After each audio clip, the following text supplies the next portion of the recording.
Education, brought to you by the California Lottery. Remember, when you buy a lottery ticket, California schools win.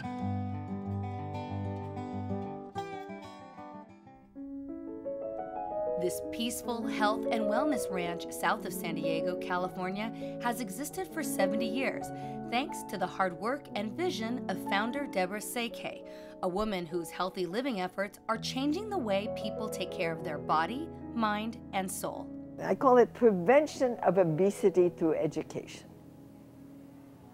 That's what all it takes. Education does everything. Well, that is one education we have neglected. Deborah, now 88 years old, founded Rancho La Puerta in 1940 with her then late husband, Edmund. The two focused on nature, exercise, education, and eating organic fresh food. Back then, it was only $17.50 a week, and people were required to bring their own tents. The first 5 years it had a dirt floor. We had no power, we had outhouses. We charged $17.50 for a week, but it was 70 years ago. I never had doubts because I knew it would work. We were part of what needed to be done. I think it's feeling part of the greater mission.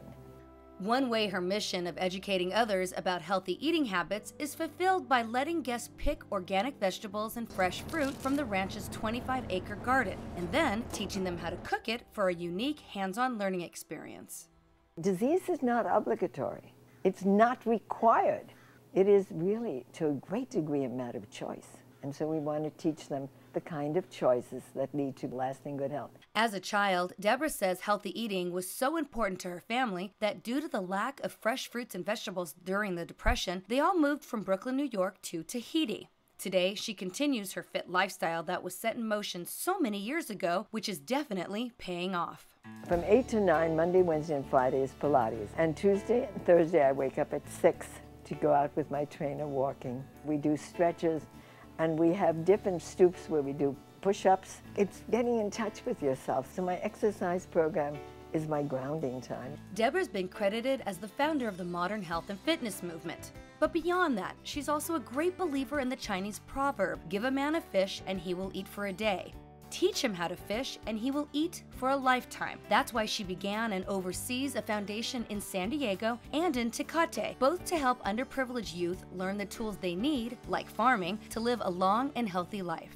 Just doing it for the kids is not the same as they're doing it. There's a lot about bottom-up, involving the people. We're talking about involving the children, involving their minds and their bodies rather than just telling them that, yes, it's healthy food and you're supposed to eat a rainbow and all that, but having them understand why. Taking the idea that letting children plant and grow their own food to improve their eating habits, she's created a new project to help kids in the United States. One that combines her love of nutrition, fitness, and education with her experience in government, philanthropy, and activism. The issue she's tackling, childhood obesity. We are not educating them. We adults know the battle of the bulge. We fight it all the time.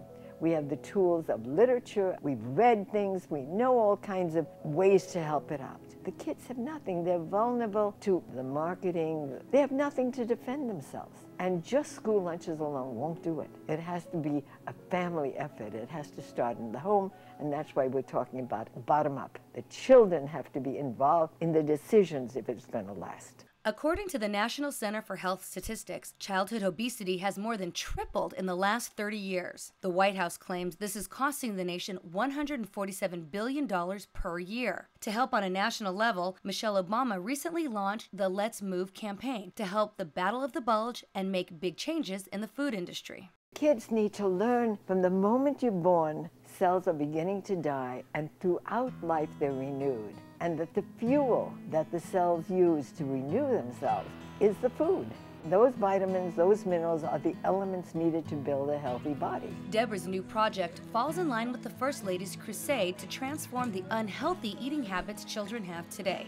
It's called the Life Skills Program, and the idea is to teach 5th graders about the fundamentals of food, how to grow it, and how to adapt an overall healthier lifestyle. In the 5th grade, I want them to spend that year what I call Living Skills Semester, in which they will still do everything that is required, but they will be rewritten so that the lessons of the body's functions, of nutrition, of the history of food, They will learn math by budgeting. While she works with national lawmakers and educational experts to get this pilot program in place in the coming years, this senior says nothing is going to stop her from seeing her life skills dream become a reality. We're only talking about a pilot of 5th grade in 4 states to begin. The 5th grade parent will have to volunteer and will have to come for 2 sessions.